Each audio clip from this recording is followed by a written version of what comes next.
Direct selling industry में कामयाबी के लिए सबसे पहली चीज चाहिए बिलीफ। वो क्यों इंपॉर्टेंट है इसके बारे में बहुत डिटेल से हमने बातचीत की है। और अगर आपका कॉन्फिडेंस लेवल कम है क्योंकि आपके पास में पैसा कम है, आपके पास में एजुकेशन कम है, या आप कोई ऐसा काम करते हैं जिसकी वजह से हाई प्रोफाइल वाले लोगों को आप अटैक नहीं कर पा रहे हैं, तो ये इंटरव्यू आपके लिए बहुत इंपॉर्टेंट है। लास्ट तक बने रहिएगा। दोस्तों नमस्कार, आदाब, सत श्री अकाल। चैट विद सुरेंद्र वत्स के नए एपिसोड में आप सबका बहुत बहुत स्वागत है। हम अक्सर आपसे अनुरोध करते हैं कि किन लोगों से आप मिलना चाहते हैं उनके नाम नीचे कमेंट्स में लिखिए, और आपने एक नाम बहुत बार लिखा और आज वो हमारे मेहमान हैं। आइए हम सब लोग मिलकर स्वागत करें। बड़ौदा गुजरात से हमारे बीच में हैं विजय अग्रवाल, जिनका 7 सालों का डायरेक्ट सेलिंग का एक्सपीरियंस है। विजय जी, आपका बहुत बहुत स्वागत है चैट विद सुरेंद्र वत्स में। Thank you so much sir, thank you so much. Specially Baroda से आने के लिए, इतना सारा समय, एनर्जी, धन खर्च करने के लिए विशेष रूप से आभार। Thank you so much. आपका बड़ा नाम है, आपकी कंपनी बहुत बड़ी है और उस कंपनी में लगभग हर डायरेक्ट सेलर आपको जानता है। Thank you. क्योंकि आप एक बहुत अच्छे स्पीकर हैं, बहुत अच्छे अचीवर हैं।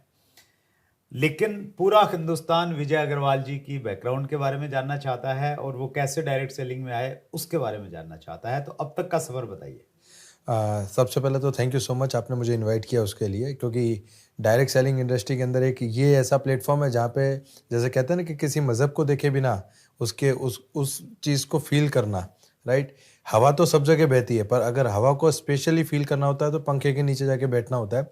इसी तरीके से ये वो गंगा है जो डायरेक्ट सेलिंग इंडस्ट्री और कई लाखों डायरेक्ट सेलर्स जो हैं उनकी होप, उनकी आशा है। और मेरा ये मानना है कि इंसान खाने के बिना ज़िंदा रह सकता है, पानी के बिना थोड़े दिन रह सकता है, पर आशा के बिना 1 मिनट भी नहीं। तो आप बहुत अच्छा काम कर रहे हैं। तो सबसे पहले तो आपको शुक्रिया दिल से कि आप इतना अच्छा नेक काम कर रहे हैं। सर नमस्कार, मेरा नाम है विजय अग्रवाल। मैं बेसिकली बड़ौदा गुजरात में रहता हूं और पिछले 7 सालों से मैं इस डायरेक्ट सेलिंग इंडस्ट्री में काम कर रहा हूं। जब मैं इस इंडस्ट्री में नहीं था तब मैं कहीं पे पानी के पाउच बेचने का काम करता था, न्यूज़पेपर डालने का काम करता था। बहुत ही पुअर बैकग्राउंड से मैं आता हूं। मेरे पापा सब्जी की लारी लगाते थे और कभी हमने बड़े सपनों के बारे में या कभी बड़ी गाड़ी के बारे में हमने घर में बात, यानी सपनों की बात करना यानी अभिशाप। गरीब व्यक्ति के लिए 2 वक्त की रोटी निकालना बहुत बड़ी बात हो जाती है। और जब भी हमारे घर में ऐसी बात होती है कि यार गाड़ी लाएंगे, ये लाएंगे, तो बोलते थे कि बेटा जितने चादर है उतने ही पैर पसारो। तो जो मेंटल नरिश हमको किया जाता है, तो वो उस बैकग्राउंड में से उठकर मुझे पता चला। और इस इंडस्ट्री में आने से पहले मैंने कहा कि 10 बाय 10 के घर में हम लोग रहते थे। 6 लोग हैं हम परिवार में। 2 भाई 2 बहन और मैं सबसे बड़ा हूँ। और पापा का एक्सीडेंट हुआ तो सारी की सारी जिम्मेदारी जो थी वो मेरे पे आ गई। पापा बेड रेस्ट पे आ गए थे। और कहते हैं, कहावत है बहुत पुरानी, कि मरता क्या ना करता। जब आदमी के पास कोई ऑप्शन नहीं होता तो वो कुछ ना कुछ करने लगता है। तो सुबह 4 बजे उठ के न्यूज़पेपर डालना, वहाँ से घर वापस आना, फिर निरमा कंपनी में जॉब जाना, वहाँ से वापस शाम को 5 बजे आना, मेडिकल स्टोर पर जॉब जाना। यानी सुबह 4 बजे से लेकर रात को 11 बजे तक काम करने के बाद में मेरे पास 4,000-5,000 रुपया आता था। और आप यकीन मानिएगा सर, वो 4-5 हज़ार रुपया हमारे लिए 50,000 के बराबर था, बराबर। और बहुत पुअर पोजीशन थी, मतलब कोई होप नहीं था, चारों तरफ सिर्फ निराशा थी। एक दिन घर को आ रहा था निरमा कंपनी से, तो एक दोस्त मिला, बोले पैसा कमाना है। अब मुझे बताइए कि अगर भूखे से पूछा जाए कि खाना खाना, तो वो क्या कहेगा? नहीं खाना। मैं कहा कमाना है। तो वो मुझे बिठाकर अपनी बाइक पर और मुझे एक सेमिनार में ले जाया गया। अच्छा। और जैसे ही आप सेमिनार में जाते हैं, बड़ी बड़ी बातें होती है, मर्सिडीज आएगी, ये आएगा, आइलैंड आएगा। और मैं खड़ा खड़ा सोच रहा था कि साइकिल अगर मेरी पंचर हो जाती है तो उसको बनवाने के 5 रुपये मेरी जेब में नहीं है। ये बंदा बोल रहा है कि लाखों रुपए कमा। तो मैंने बिल्कुल डिनाई कर दिया उसको। जैसे ही हम बाहर निकले, मेरे जो भी मुझे लेकर गए थे उस समय, उन्होंने मुझसे एक क्वेश्चन पूछा कि कैसा लगा आपको? मैंने कहा जबरदस्त। बोला करेंगे? मैंने कहा बिल्कुल नहीं, बराबर। तो क्योंकि बिल्कुल मूड ही नहीं था, इस इंडस्ट्री के बारे में पता नहीं था, कुछ भी नहीं था। और मुझे बताया गया कि इस इंडस्ट्री में लाखों आएंगे करके, बिल्कुल विश्वास नहीं था। और एक सब्जी बेचने वाली महिला थी जो स्टेज पे आई और कप कपाते हाथों से ये बोली कि मैं इस इंडस्ट्री से 3,000 रुपये कमाई। अच्छा। तो मुझे स्ट्राइक हुआ। जैसे आप डॉक्टर को डॉक्टर से रिलेट करते हो, इंजीनियर से रिलेट करता है, तो मुझे लगा कि अगर ये औरत 3,000 रुपये कमा सकती है विजय अग्रवाल, तो तू इसमें से पैसे कमा लेगा। और मेरे को जो लेकर गया उन्होंने बोला तू लाखों कमाएगा। मैं कहा मुझे लाखों की जरूरत नहीं है, मुझे 2-3 हज़ार रुपये चाहिए। बोला नहीं तू लाखों कमाएगा। मैंने कहा नहीं 3,000 चाहिए। तो बहुत आर्ग्यूमेंट चली हमारे बीच में। फिर उसने मुझसे कहा कि तू लाखों कमाएगा। मैंने कहा तुझे भरोसा है मुझे लाख आएगा? बोले विजय मुझे पूरा भरोसा है। मैंने कहा जिस दिन मुझे लाख आ जाए 97 तू रख लेना, 3 मुझे दे देना। अच्छा, बराबर। तो कोई बड़ी सोच नहीं थी, कोई बड़ा विजन नहीं था, बस मजबूरी थी मेरी इस इंडस्ट्री में आना। और मजबूरी इस कदर थी कि मतलब पैसा इतनी प्रायोरिटी थी मेरे लिए कि अगर 4,000 रुपये घर में और आ जाएं तो 8-10 हज़ार में घर चल जाएगा। मतलब मैं उस टाइम की बात कर रहा हूँ जब आटा 11 रुपये किलो था। राइट। तो हमने 5.5 रुपये का आटा लाके भी घर में रोटी बनाई है। तो मुझे पता है एक बच्चा स्कूल में जाता है 9 महीने 9-10 महीने, ठीक है, तो हम लोग 6 महीने क्लास के बाहर खड़े रहते थे क्योंकि टीचर बोलता था फीस, मम्मी को कल पेरेंट्स को लेकर आना। घर पे जाके मम्मी पापा को बोलते थे, मम्मी पापा बोलते थे कि आप जाओ हम आते हैं। ओके। और टीचर का एक कॉमन क्वेश्चन होता था कि रास्ता इतना कितना लंबा है कि रोज सुबह तुम उठ के आ जाते हो, तुम्हारे माँ बाप नहीं पहुंचते। तो ना कभी स्कूल में ट्रिप गए कहीं, ना फीस टाइम पे भरी, ना तो एजुकेशन के हिसाब से भी मेरा एजुकेशन 10th है, मैं 10वीं तक पढ़ा हूँ। और 10वीं तक पहुँचते पहुँचते मुझे समझ में आ गया कि आगे पढ़ने की या मेरे माँ बाप की पढ़ाने की शायद वो नहीं है। तो मैंने उस टाइम एजुकेशन को भी ड्रॉप किया। मुझे आज भी याद है 200 रुपये की साइकिल, सेकंड हैंड साइकिल खरीदने के लिए घर का सिलेंडर बेचा था हमने, बराबर। सिर्फ 200 रुपये की साइकिल खरीदने के लिए। तो आया, कहते हैं कि आपके जीवन में एक मौका ऐसा आता है जहाँ पे आपको क्लिक होता है कि यहाँ पे से आपकी ज़िंदगी बदल सकती है। और मेरे मेंटर हैं, राइट, अल्पेश गजर सर। अल्पेश जी बहुत बड़े लीडर हैं, बहुत बड़े लीडर हैं, मेहमान रहे हैं जी बिल्कुल। और मैं ये कहूँगा कि ये कहना गलत नहीं होगा कि अगर आज विजय अग्रवाल जो कुछ भी है, अगर उनकी मेंटरशिप को निकाल दिया जाए तो मैं कुछ भी नहीं।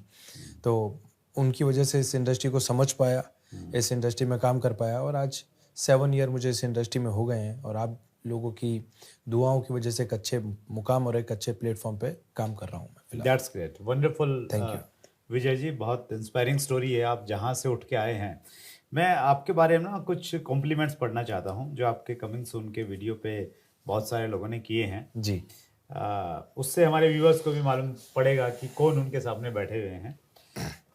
चंचल अग्रवाल ने लिखा है, welcome sir, we are excited to listen you. Sheetal ने लिखा है, वेलकम सर, यूथ आइकॉन, धरती से आसमां तक कैसे पहुंचे हैं वो आपसे बेहतरीन कौन सिखा सकता है। जोबनदीप ने लिखा है, यूथ आइकन ऑफ इंडिया। जिंदगी नेटवर्क मार्केटिंग ने लिखा है, आपने दिखा दिया अग्रवाल साहब कि मोहर नहीं लगी गरीबी की किसी पे। यस। विजय ने लिखा है, युवा दिलों के धड़कन। सतीश राजपूत ने लिखा है, डायरेक्ट सेलिंग के बादशाह। और अविनाश ने लिखा है, यूथ के लिए प्रेरणा है आप। मोतीराम साहू ने लिखा है, गुजरात से MLM के राजा का फर्श से अर्श का सफर, CWSV में सुनने के लिए बेकरार। Thank you so much all of you. तो बहुत प्यार करते हैं विजय जी लोग आपसे, और बहुत शानदार स्पीकर हैं। उसकी छोटी सी झलक हमको अभी देखने को मिल गई है और बहुत मज़ेदार होने वाला है ये interview. Thank you. Direct selling में विजय जी बहुत सारी चीज़ें चाहिए एक व्यक्ति को कामयाब होने के लिए। बिल्कुल। लेकिन उनमें सबसे ज़रूरी चीज़ क्या है जो आपकी नज़र में कि यार ये सबसे पहले आएगा, फिर बाकी चीज़ें बात की? सर आपने बिल्कुल सही कही कि जैसे कहते हैं कि खाना बनाने के लिए बहुत सारे मसालों की ज़रूरत पड़ती है, पर मेरा ये मानना है कि डायरेक्ट सेलिंग इंडस्ट्री में, ये मेरा फर्म बिलीफ है कि डायरेक्ट सेलिंग इंडस्ट्री में एक व्यक्ति को सफल होने के लिए जो सबसे पहली चीज़ चाहिए वो चाहिए बिलीफ सिस्टम। अगर आपका बिलीफ है ही नहीं, आपका भरोसा ही नहीं है, तो आप इस इंडस्ट्री में आकर भी कुछ नहीं कर पाओगे। मतलब ये तो ऐसी बात हो गई कि गंगा किनारे गए, पानी आंखों पे लगाया और चले आए। गंगा में डुबकी करने से आपके जो है शरीर की निर्मलता बाहर आती है, तो वो बिलीफ है, बराबर। और किसी भी इंडस्ट्री में सफल होने के लिए, इस डायरेक्ट सेलिंग इंडस्ट्री में सफल होने के लिए जो सबसे इंपॉर्टेंट चीज़ है वो है बिलीफ। अगर आपका बिलीफ नहीं है तो आप कुछ नहीं कर सकते। बिलीफ किस चीज़ पे होना चाहिए? सबसे पहले अपने आप पे। अच्छा, कि मैं कर सकता हूँ, मैं कामयाब हो सकता हूँ। यस, मेरा जन्म ही कामयाबी के लिए हुआ है। नहीं, अगर किसी को नहीं हो रहा है, मान लेते हैं उसकी पुराना जो उसका एक्सपीरियंस है उसमें उसको फेलियर्स मिले हैं लाइफ में, 2-3 काम करके देखे, बात नहीं बनी, बिल्कुल। तो उसको यहाँ भी यकीन नहीं हो रहा है कि यार मैं कामयाब हो सकता हूँ, तो कैसे कैसे वो साहस जुटाए? सर सबसे पहली बात तो जितना भी मैं समझता हूँ बिलीफ के बारे में, हमने कई महापुरुषों के एग्जाम्पल देखे हैं। गांधी जी ने कोई 2-4 साल में आज़ादी नहीं ले ली, सुभाष चंद्र बोस ने कोई 2-4 साल में आर्मी खड़ी नहीं कर दी, बराबर है। तो उनका बिलीफ था। इन सारे महान व्यक्तियों में एक कॉमन व्यक्तित्व जो था वो था बिलीफ। अब्राहम लिंकन जिन्होंने 17 बार चुनाव हारा, राइट, तो उनमें एक बिलीफ था, राइट, और मैं कर सकता हूं, राइट। और इससे मैटर ही नहीं करता कि आपका पास्ट एक्सपीरियंस क्या है, क्योंकि आपने जो पास्ट में बीज बोए थे उसकी फसल आज आप काट रहे हैं, राइट। आज जो बीज बोएंगे इसकी फसल आप फ्यूचर में काटेंगे, राइट। तो आपने जो पास्ट में किया गया काम है उससे आपको लर्निंग करनी है। अगर उसके बोझ को आज भी आप अपने दिमाग में लेकर चल रहे हो तो सर सफलता तो बहुत दूर की बात है, आप लोगों से नजरें मिलाने के काबिल नहीं रहोगे। Very true. तो जो इतिहास है उससे हम लोग सबक लें, बस अब्राहम लिंकन जैसे लोगों से सबक लें कि इतनी सारे फेल्योर के बाद वो सक्सेस हो सकते हैं, तो हम भी सक्सेस हो सकते हैं। बिल्कुल, दैट्स ग्रेट। तो विजय जी की बात को एक व्यक्ति ने मान लिया, हाँ, कि जी मैं मेरे अंदर बिलीफ आ गया कि इसमें कामयाब हो सकता हूँ। बिल्कुल। तो और किन चीजों पे उसको बिलीव करना पड़ेगा अगर खुद के ऊपर आ गया तो? सर सबसे पहले तो मैं ये मानता हूँ कि बिलीव जब हम करते हैं तो इस दुनिया में 100% लोग हैं, जिसमें से 98% लोग ऐसे हैं जो सब कुछ समझते हैं। इन्हें समझ में आता है कि कंपनी पे भी भरोसा होना चाहिए, प्रोडक्ट पे भी भरोसा होना चाहिए। ये 98% लोग हैं, बराबर है। और स्वीकार करने वाले सिर्फ 2% लोग हैं जिनको असल में भरोसा, स्वीकार, एक्सेप्टेंस, राइट।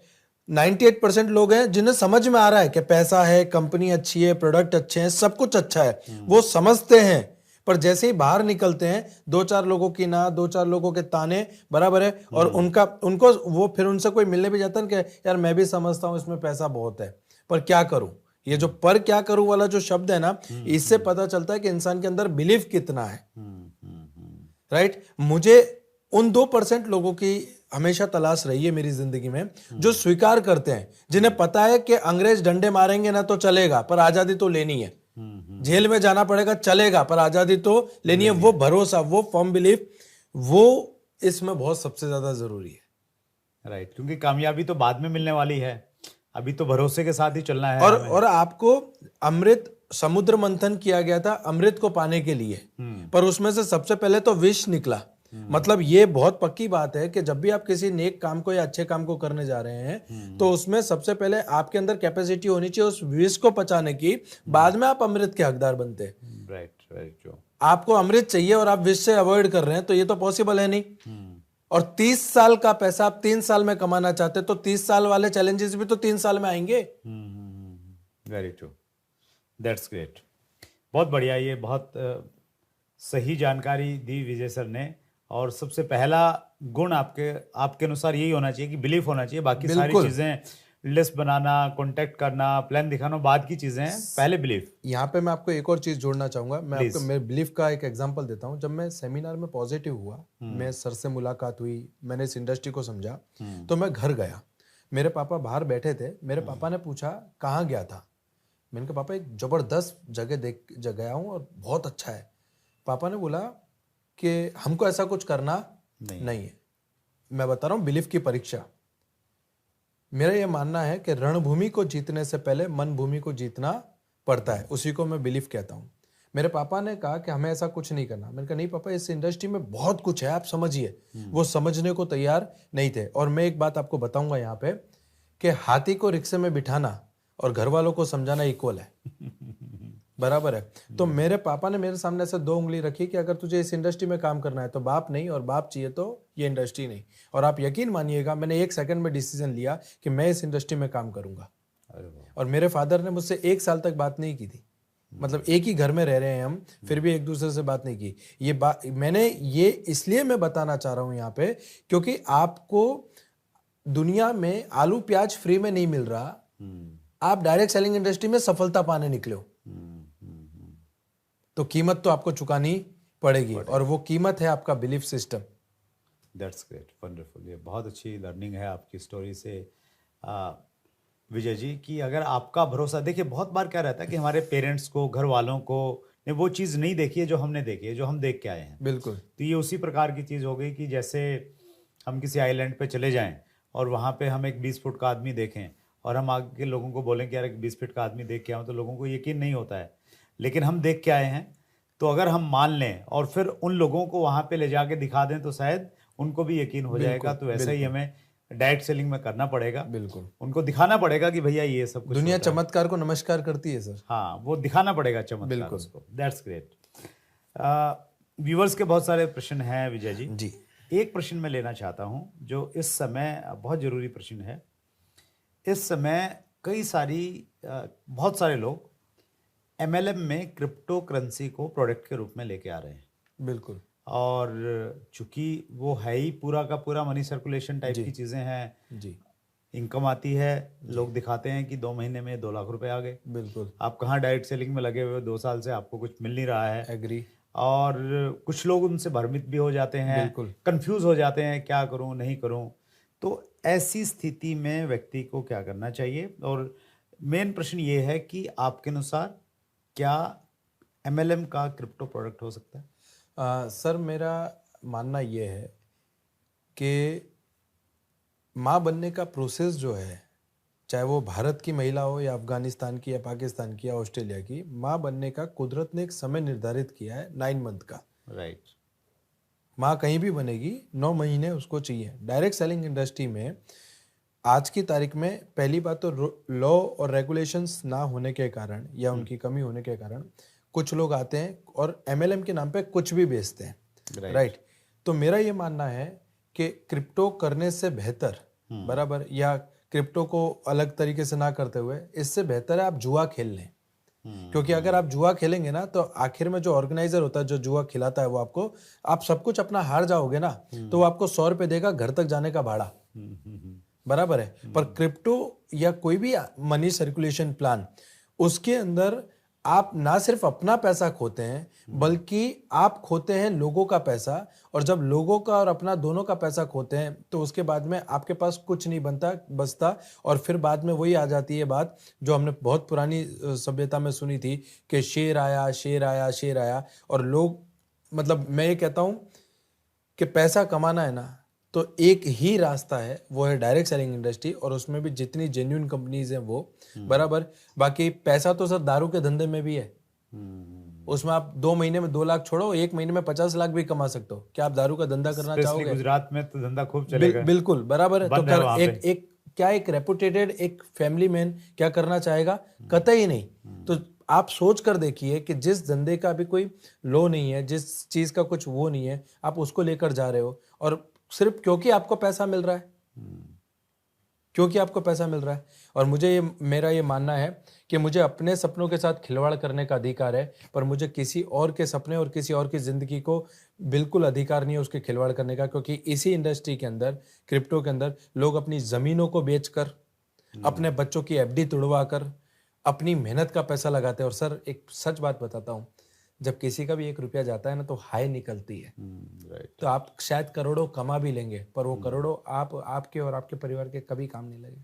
क्योंकि पैसा आना इंपॉर्टेंट नहीं है, पैसा किस रास्ते से आ रहा है वो बहुत इंपॉर्टेंट है। That's great, wonderful. बहुत अच्छे से आपने बताया। और मुझे लग रहा है कि ये वाला जो हिस्सा है इस इंटरव्यू का, उन सब लोगों तक आप पहुंचाइए जो लोग कहीं ना कहीं किसी लालच में, किसी आकर्षण में फंसे हुए हैं, और अब उनको दिखाई नहीं दे रहा है कि बाद में कितना बड़ा उनको नुकसान हो जाएगा और कितनी बड़ी वो गलती कर बैठेंगे। कुछ व्यूअर्स के क्वेश्चन लेते हैं विजय। बिल्कुल सर। पवन गुगरी का प्रश्न है, हाई प्रोफाइल वाले लोगों का इंप्रेशन तो जल्दी जम जाता है, लेकिन लो प्रोफाइल वाले या डेली वेज पे काम करने वाले, मजदूरी करने वाले लोग डायरेक्ट सेलिंग को पार्ट टाइम शुरू करते हैं, तो उनका प्रोफेशन देख के लोग उनके बारे में अंदाज़ा लगा लेते हैं और उनकी बात को अच्छे से सुनते नहीं हैं, उनके साथ काम नहीं करना चाहते हैं। तो वो कैसे लोगों के ऑब्जेक्शंस को हैंडल करें? सर यहाँ पे मैं इस प्रश्न का उत्तर मैं 2 पार्ट में देना चाहूँगा। प्लीज।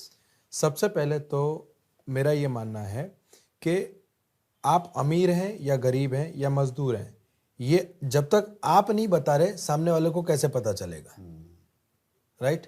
तो आपको जब भी मैं ये मानता हूं कि जब मैं किसी व्यक्ति के पास जा रहा हूं बिजनेस के लिए, तो मेरी बॉडी लैंग्वेज, मेरा टेक्सचर, मेरा पोस्चर, मेरे हेयर, मेरे बोलने की स्टाइल, मेरी बैठने की स्टाइल, राइट? क्योंकि हम ये कहते हैं कि नेटवर्क मार्केटिंग में पैसा बाय प्रोडक्ट है।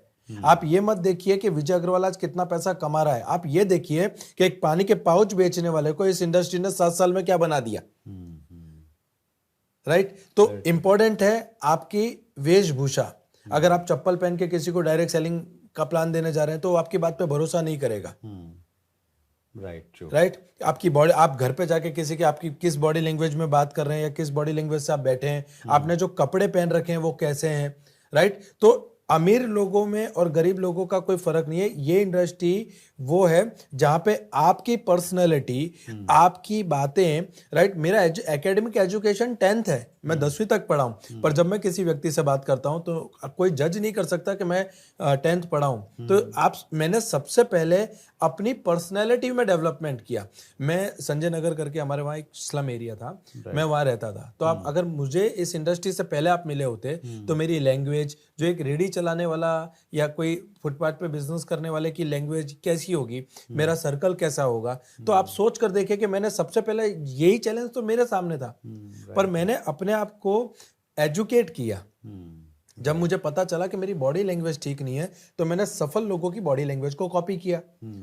जब मुझे पता चला कि मुझे तू तड़ाक, तेरा, मेरा, ये उंगली करके बात नहीं करना, क्योंकि यही तो वो साइन है जिससे मैं आपको जज कर रहा हूं। Very true.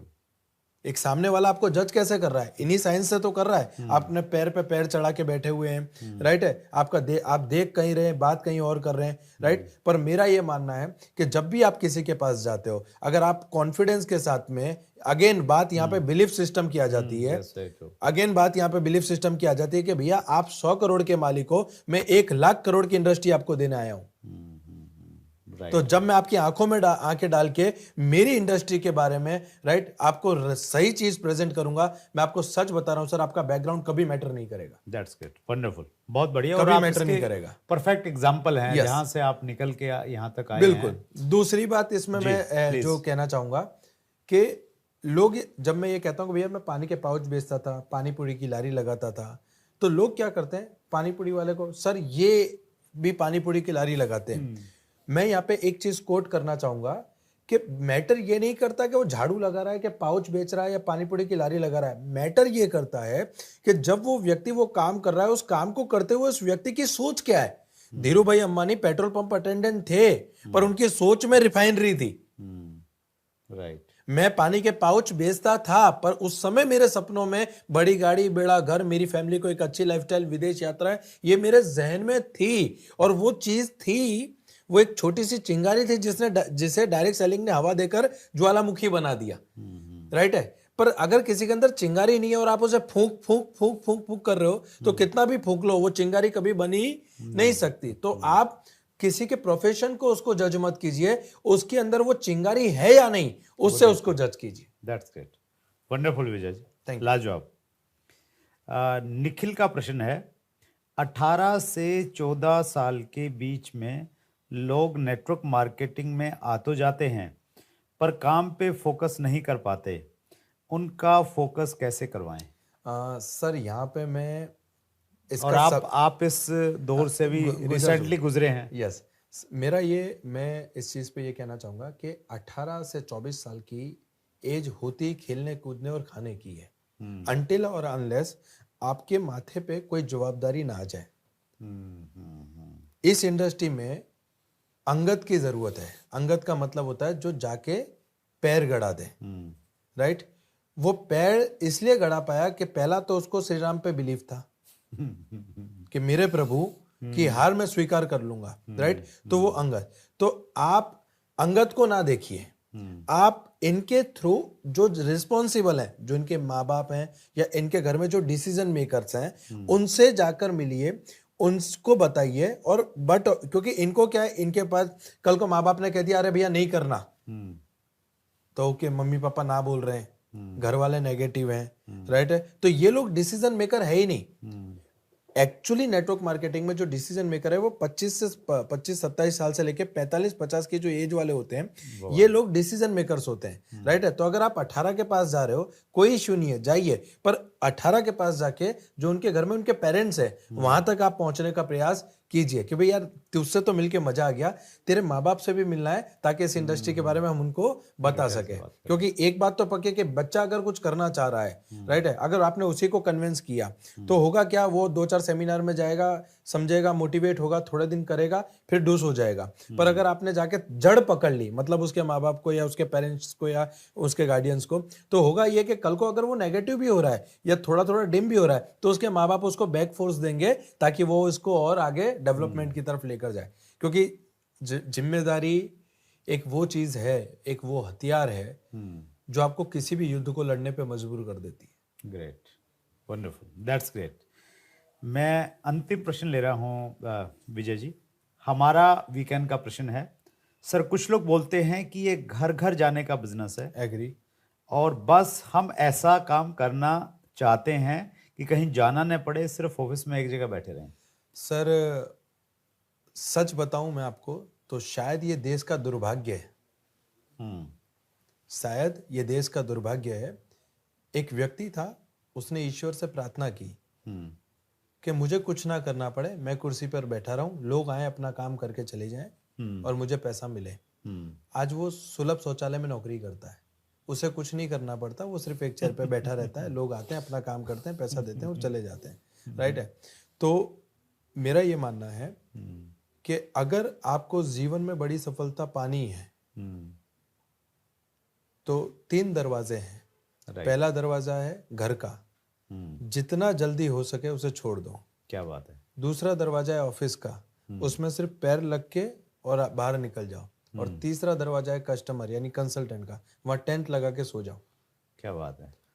क्योंकि जिन लोगों को भी ये लगता है कि इस इंडस्ट्री में घर घर जाना पड़ता है, तो मैं आपको बता दूं कि दारू अच्छी या दूध, मैं आपसे पूछूं कि दारू अच्छी या दूध, राइट है।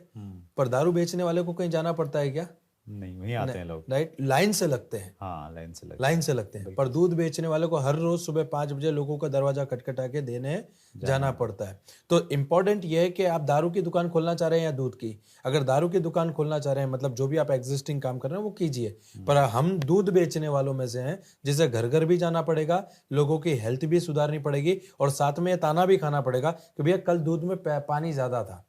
पर आपका ये काम कितने लोगों की दुआएं आपको देगा, राइट, आपको पता नहीं। और यही एक इंडस्ट्री है सर, जहां पे रोज सुबह उठ के आप अपने चेक में फिगर भर सकते हो कि इस महीने मुझे 5 लाख चाहिए या 10 lakh. Very true, very true, that's great. Vijay ji, आपकी जो बातचीत है उसमें इतना मोटिवेशन है, इतनी एनर्जी है, इतना बिलीव है एक्चुअली उसके पीछे कि वो बिल्कुल लोगों के दिलों तक जाती है। और बहुत मोटिवेशन वाला वीडियो रहा है एजुकेशन के साथ में। ये समय की लिमिटेशन है हमारे पास में, जल्दी फिर मुलाकात करेंगे विजय जी। आप स्पेशली बड़ोदरा से आए, बहुत अच्छा काम कर रहे हैं आप, यूथ को बहुत इंस्पायर कर रहे हैं। एक बार फिर सभी व्यूवर्स की तरफ से बहुत बहुत धन्यवाद। Thank you so much. Thank you. और ये एक छोटी सी भेंट है हमारे व्यूवर्स की तरफ से आपके लिए, प्लीज। Thank you.